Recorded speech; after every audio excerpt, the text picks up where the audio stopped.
What is going on, world? What's up, YouTube? It's Zero here. Today I'm bringing you guys a brand new episode of the Phase 5 Show. Welcome everyone to the Phase 5 Show, the best Phase 5 podcast here on YouTube. And I'm super excited about our episode here today. We have a lot of stuff to talk about, so let's get into it. I got a question the other day from a couple of friends of mine while we were hanging out. They asked me the question because we were talking about Phase 5 starting and what that really means, because they're not, super accustomed to what Phase 5 is all about. Well, either way, explaining, Phase 5 to someone who has no idea what you're talking about. And one of the questions that came up from a couple of my friends was, what happens if Phase, doesn't choose you? I mean, is that going to change, how you do content? What is it going to do? And I thought to myself, after talking to them about it the other day, I wanted to make a video about it. So this is something, guys, that I think is really important because a lot of people are going to have to come to that realization that, look, not everyone's going to get chosen to join Phase. 5 people get chosen. That's the beauty of this recruitment challenge. It's very exclusive. They are going to be picking the best of the best. So the question is, what happens if Phase doesn't pick me as one of the 5 winners? And the answer is quite simple, guys. I just keep going. You just keep grinding at the end of the day. And that's exactly what I told my friends. I said, look, I'm just going to keep doing my thing and what I've been doing on YouTube and on my YouTube channel since July of 2018. And that's consistently creating content. And it's just something, guys, this is a passion of mine. It's something that I love to do, is to create content. Now, is the content going to be changing? No, it's not. I mean, it's going to be the same thing.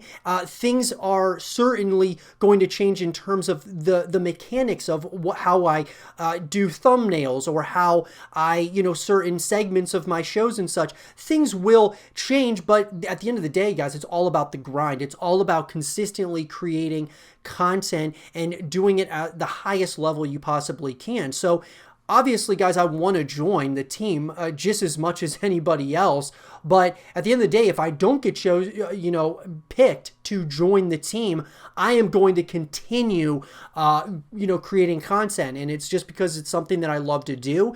And I want to do this thing as a career, as many of us want to do it as a full-time ordeal. That's what I'm pushing for and striving for. And at the same time, just having fun doing it because it's really just a fun thing that we do here on YouTube.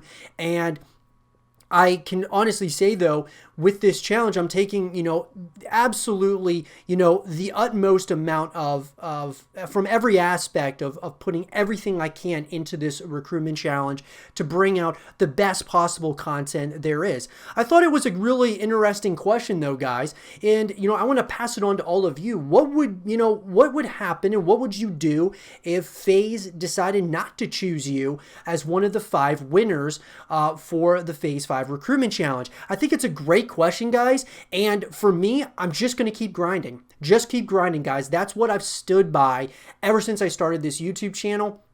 Ever since, even back when I was creating content in 08, 09, from, MW2 to Black Ops to trick shotting and sniping videos, it was always about consistently creating content and just being, consistent over the course of time. And there's been times in the past that I haven't been consistent, but as I've gotten older and I've, been able to kind of see the things I've done right, wrong, and what I can do different moving forward, those things I, apply all the time. And if I don't get picked to join, Phase as a content creator, as a streamer, I will take the things that I learned from it. Is the most important thing, learning, right? You take the things that you did right, the things you did wrong, and the things you can do better moving forward, and you apply those, as a whole. And I know just from doing this, recruitment challenge so far, something I need to work on is my thumbnails, and I haven't really put a ton of emphasis and time in my thumbnails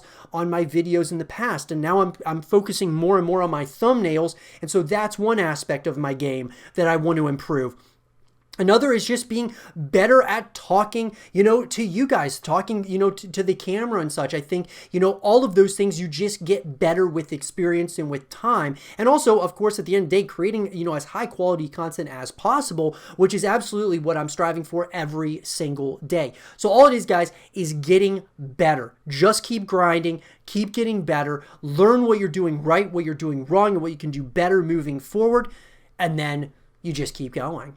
But with that, guys, I want to pass it on to you. Like I said, what would you guys do if FaZe doesn't choose you? Are you going to be demotivated and stop creating content? Or are you going to continue going for those trick shots, continue going for those feeds, continue creating, songs, continue being comedic and creating videos, whatever it is that you do, guys, and whatever you're going for this recruitment challenge as, what is it going to do if you don't get chosen as one of the 5 winners for Phase 5? Let me know what you guys think in the comment section down below. I'd love to have a real conversation about it. And for more Phase 5 content and videos, stay here with Zero TV. The second question asked of us, those of us who are going for the Phase 5 recruitment challenge, for our submission video, we need to answer a number of these questions. One of those being, what inspires you? And I thought this is a great question, guys, and I wanted to break it down as to what is it that inspires me, who inspires me. And so I'm going to start with the who. The people that inspire me the most, I'll kind of break it down, from, this isn't in any, one particular order. But for me, guys, number one is my dad. My dad inspires me. He started his own business, guys, his own travel agency, and he's been running it now since the year 2000. And he's just been a great dad, a great husband, and he has just done so much for me, for us as a family. We didn't grow up, a really wealthy family. We were middle class family. But what he did for me was always making sure I had the things necessary to succeed. And he supported me. At times, there were times where he didn't support me in certain ventures that I was going on. But when I was getting into filmmaking and content creation and such, he saw that passion and how it fueled me. And he was much more so on board with it and really trying to help me and kind of guide me in ways in which I could go about doing it in a very successful way. And so I owe a lot to him for all of that, guys, for all the things that he's done for me from a young age and even to this very day. I'm very close with him, and it's something really special. Number two is my wife, Alyssa. She has absolutely done a ton for me, guys, even though there have been times where we haven't been on the same page with everything, and that's a part, kind of the part of marriage that is, complicated, right? There's times where you're not on the same page on a number of things, and one of those, she just didn't ever really understand, the content creation, the filmmaking, all of those things, but over time, guys, she has grown and she knows what it means to me, similar to my dad, knows what it means to me, and so, has been very supportive in a number of ways, let's just put it that way. So we're on the same page with that now, and it's helped me actually become more supportive of her and the dreams and ventures that she has as well. So it's been, one of those journeys, guys, throughout the course of time since 2018, doing, starting this YouTube channel. And doing that, as well as working on, films and, in between, projects while I've been working for my dad and such. It's been one of those things that he's been there every step of the way. And so that's a real inspiration to me because it shows just how strong of a person, of a woman she is, being able to, just kind of hold down the fort when I'm, either traveling, for work, or whether I'm here doing, content on YouTube or whatever it might be. Having that support system is very important, guys. Having people within your inner circle that are on the same page as you and are striving for the same things, even if they're in different aspects, different industries, it's really important to have a very strong inner circle. And so that's number two for me. At number three, guys, my favorite athlete of all time, the greatest of all time in my opinion, is LeBron James. And this is a guy, guys, who I look at and I really look up to this guy because not only do I believe he is an incredible basketball player, in my opinion, the greatest ever on the court, but even off the court, I believe that he is doing things outside of what anyone else has ever done in the space, as far as from an athlete's perspective. You could bring up Muhammad Ali, you could bring up some of these other great, athletes who have done so much for their communities and such, but he's done so much off of the court, speaking out, against all the wrongdoings going on, and just being that voice, being that more than an athlete. And I thought that is such a cool motto that he has stood by for so long. He looks to be, obviously I don't know him personally, but looks to be a great husband, a great father, and all of those things I look up to.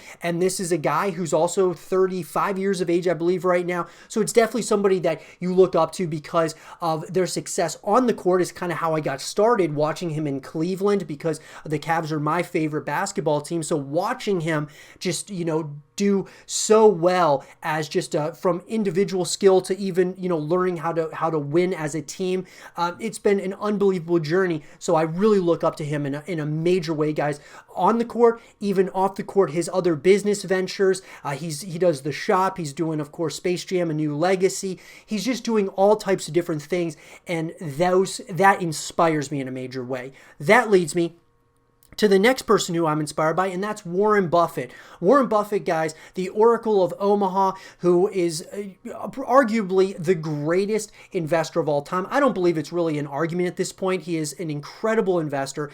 I love, stock market trading. I'm involved in the stock market, and, he has actually changed my life in a number of ways, guys. Just listening to his strategies and how he goes about picking certain stocks and, going the long term, a type of vision for wealth, and just how you can, invest in yourself first and foremost, but also investing for the future and for your family, and hopefully for generations to come. And so I just think that what he's taught me was so much about personal finance. I was never bad with money, but I never really could figure out like what I should do with my money instead of just putting it into a savings, into a checking account. So I started listening to him as well as other people, even on YouTube, and I really learned so much. I learned so much from him, guys. I have a lot, where I am right now can also be partially attributed to what I learned from him. So a great inspiration as well. And then, guys, this is a two-part. This is two guys. They're both on the same team, and this is, of course, in FaZe, that being FaZe Temper and FaZe Banks. These are two guys who inspire me because of what they've created here with the greatest esports and gaming organization in the world that has transcended the space outside of just gaming to even a lifestyle brand and things of that nature. These two, I remember watching, and listening to Banks mainly, because I never really saw him at first, was Banks when he was in SOAR trying to get into FaZe, and then when he actually did join FaZe, just everything, the culture was built between him and Temper, and obviously the other guys, Rain, Adapt, Apex and such, but I have so much respect for those guys. I've got mad respect for all the guys in FaZe, but these two guys in particular just really stood out to me while I was kind of coming up in the, from a YouTube perspective, from a gaming perspective, always looking up to those guys because they were kind of pushing the bar forward throughout the course of just Call of Duty, as far as from trick shotting to sniping, and then even moving it past that to more personality-based content. And it's been something that's been absolutely awesome to watch. And those two guys just are definitely, to me, two of the greatest when it comes to leadership, as well as building a culture around FaZe outside of just Call of Duty trick shotting and sniping. And just, this is the biggest team, guys, and they've created that from pretty much nothing, and took it to heights I don't even think they knew that it was going to get to. But once they saw the potential, they never looked back. They kept going, and the rest is history. And they've really focused so much on content as well. It reminds me of like Optic with what Hector built, Optic Hex, and then what he's continuing with Energy and such. Reminds me of that. But FaZe has so much of a foundation of, built upon content, but also personalities and multiple personalities. Something unbelievable, guys. So those two, absolutely. And then lastly, guys, another YouTuber who I really enjoy. He doesn't upload quite as much as he used to, but that's Casey Neistat. Casey, guys, really opened my eyes to a different way of creating content here on YouTube. Now, for me, myself, over the years, typically have done gameplays, but with, a commentary over that. And, after watching Casey for so long, it was part of the reason why I wanted to switch over to, doing just, in-person camera work and such, was number one, because, it kind of gives you that more person-to-person like contact. And, that's something that's really cool about you being able to see me and then me being able to talk to you and then respond to, in the comment section on Twitter, things of that nature. Casey really did a great job of that. And the thing that really inspired me about Casey is his work harder and how he was so consistent with uploading, and just the grind was so real for a period of time. Now, he's not doing it still, but he created so much memorable content that you can just go back on and you just can keep watching because he did such a good job of it. Each episode was just so well crafted and put together, something unlike anything I've ever seen before on YouTube, and that inspired me. So, at the end of the day, guys, Casey is for sure going to round up the people who inspire me in this space and even outside of it, just in real life.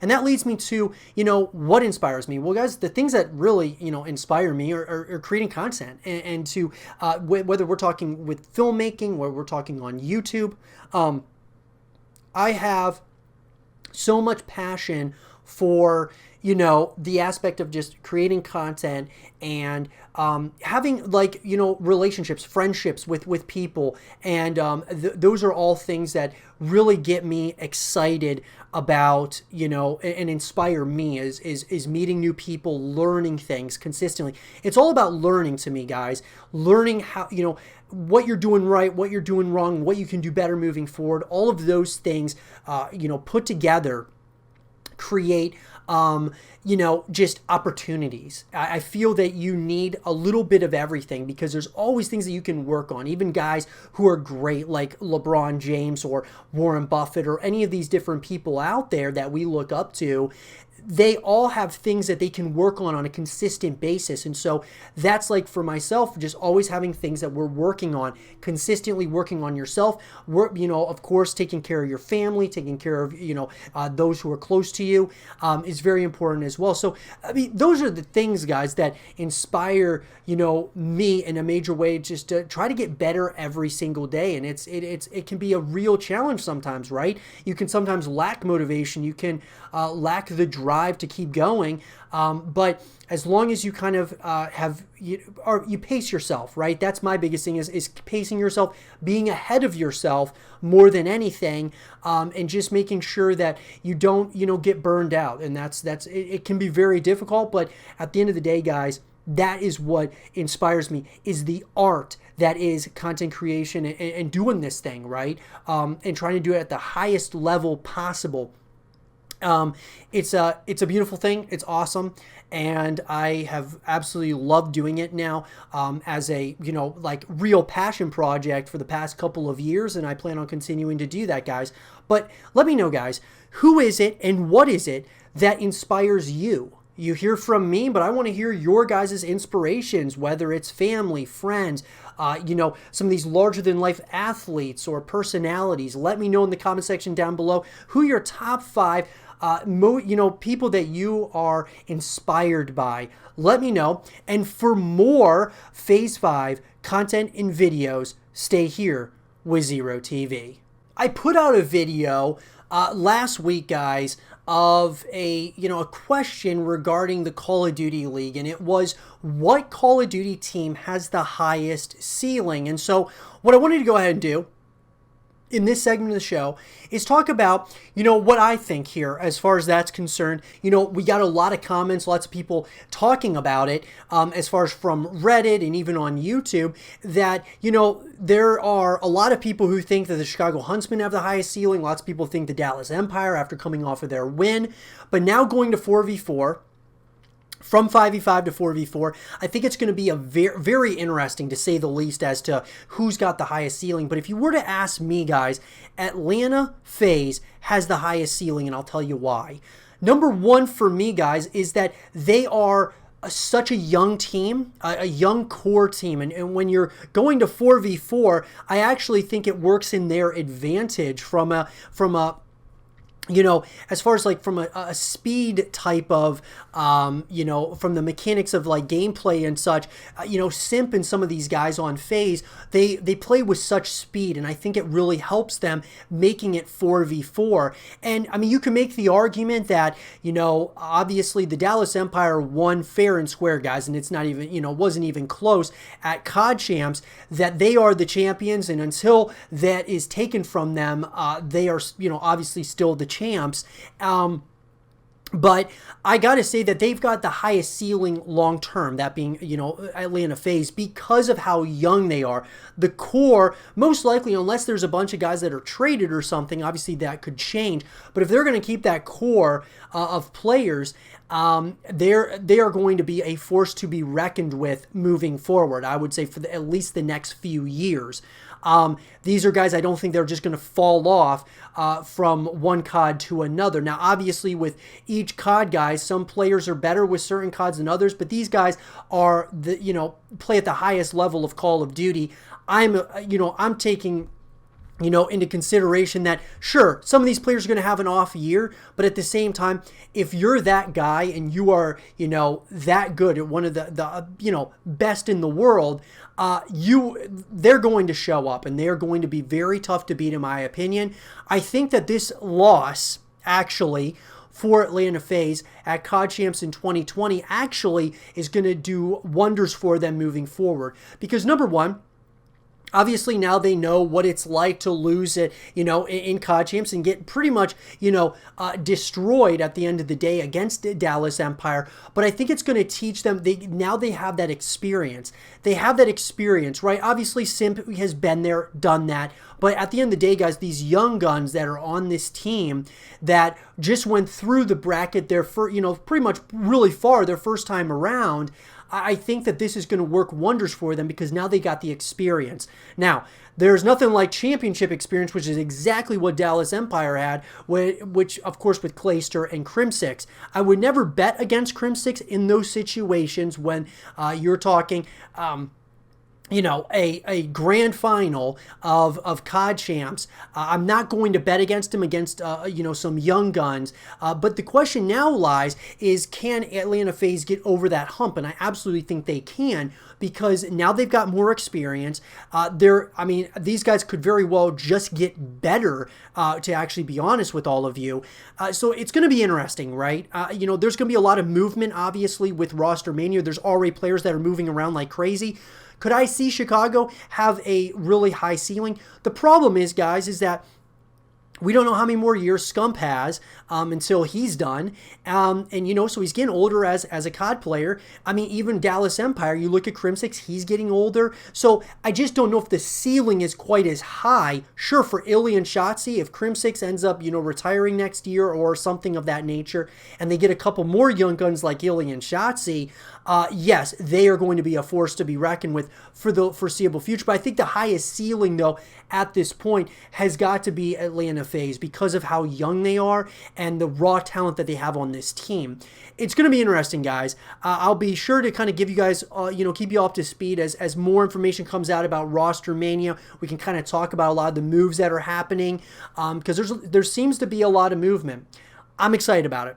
Let me know, though, guys, what do you all think? Who's got the highest ceiling? Do you think it's Atlanta FaZe? Do you think it's Dallas Empire, Chicago Huntsmen? Do you think it's the LA Guerrillas because they're basically at the bottom right now, that their ceiling has to be the highest because they're at the very bottom of the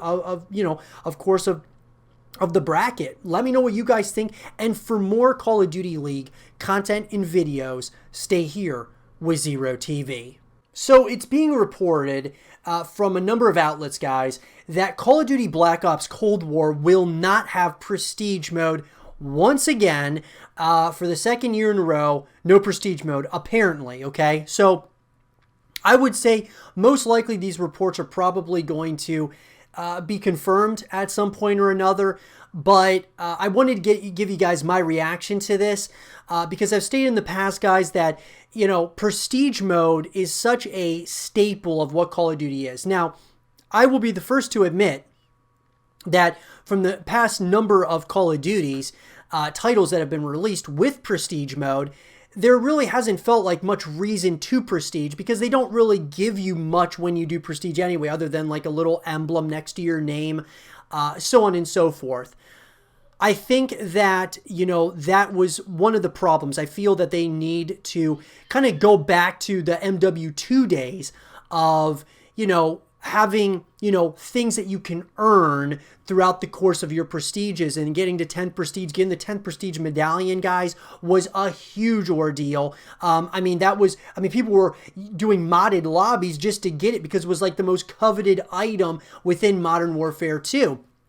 And so what I'm getting at here is that Prestige mode, if done right, can really create a community that is, all trying to do, like, striving for the same thing and putting in tons and tons of time and effort into it. Unfortunately, it doesn't seem like that's going to be coming here, and of course, sounds like it's going to be similar to that of Call of Duty Modern Warfare, which your rank resets and things of that nature. So, I gotta say that I don't like it. I like that they tried it, okay? It's kind of like with the jetpack era that happened, I was happy that they tried Advanced Warfare. They tried it out, see what it's all about, and then when they got, you know, feedback from the community, they should not have greenlit 2 more games after that were jetpacks, because it was just, they should have just tried it, right? Well, the same thing here. I think that they should have just tried no prestige in Modern Warfare, and then after that, they go back to prestiging as we know it. But it seems like they're not going to be doing that. And I got to say, guys, it really is unfortunate because I feel that prestiging is a real staple for Call of Duty multiplayer as a whole. I mean, it's been there for so long, and you're taking it away. Now, look. People are reacting like it's all about monetization, them being able to, like, you know, throw monetization items and such, which some of that may be true. To me, guys, I just want there to be earnable items, or at least more earnable items than payable items. I want to be able to earn things, but I also don't want my rank just to reset every season. I just don't really like that concept. I wish your rank would, you know, stay where it is, and then each new season there's new ranks that are added or something, kind of like Prestige mode, where they could, like, they added prestiges sometimes within some of those Call of Duty titles. I would kind of like something like that, but I don't like getting reset to a certain rank. I just don't like that concept that they had in Modern Warfare. So we'll have to kind of wait and see on this. My initial reaction is I don't like it. I like that they tried it with Modern Warfare. I wish that they would have just left it for Modern Warfare, brought prestiging back, because especially with Treyarch, they do such a good job with the prestige icons or emblems and such. I think they look so cool. I thought Black Ops 4 prestige emblems were the best. They were the best out of any of the Call of Duties. Of course, I like the classics like MW2, COD 4, Black Ops 2, even Black Ops 1, but there's just something about it, guys. I just really wish that prestiging was still a thing. Now, maybe if they decide, what would be kind of cool is if you kind of can rank up, let's say, to level 55 in Black Ops Cold War, and then after each season, there's new levels that are added, but they stay after each season. So let's say it's almost like prestiging, and you get a new emblem each season if you've gotten up to, say, rank 55. So for example, you could still have, like, almost like prestiging in Black Ops Cold War, but they add new emblems each season, and then you can kind of rank those up as you go. And there's just nothing like it, though, with, like, Prestige Master and such. Those were all just so cool. Things to like really grind for, to work for, right? So Part of me is upset that they aren't bringing back Prestige Mode, if that's going to be confirmed here, and I'm sure it probably will be. But at the same time, guys, we got to kind of roll with the punches at the end of the day. Look, I mean, they've got a vision for how they want to do it, that being Treyarch and Activision. We're just going to have to wait and see. Am I excited about this title? Absolutely. I mean, this is one of the things that's kind of a bummer, but at the end of the day, Prestige Mode isn't necessarily what's going to dictate a good from a bad game. Sure, it can certainly help in certain ways, but really what it comes down to, guys, gameplay, mechanics. It comes down to, is the campaign great? Is the multiplayer great? Is the zombies great? I mean, if you have all of those things and they're all really good, but you don't have a Prestige Mode, fine. At the end of the day, it's okay. But I am hoping that Prestige Mode does come back in some Call of Duty or another in the future. But let me know, guys, what's your reaction to no Prestige Mode in Call of Duty Black Ops Cold War? Let me know in the comment section down below. And for more Call of Duty Black Ops Cold War content and videos, stay here with Zero TV. And with that being said, everyone, I hope you guys did enjoy this episode of the Phase 5 show. And if you guys did, leave a thumbs up, subscribe if you're new, stay positive, and as always, I'll talk to you guys all in the next one. Peace.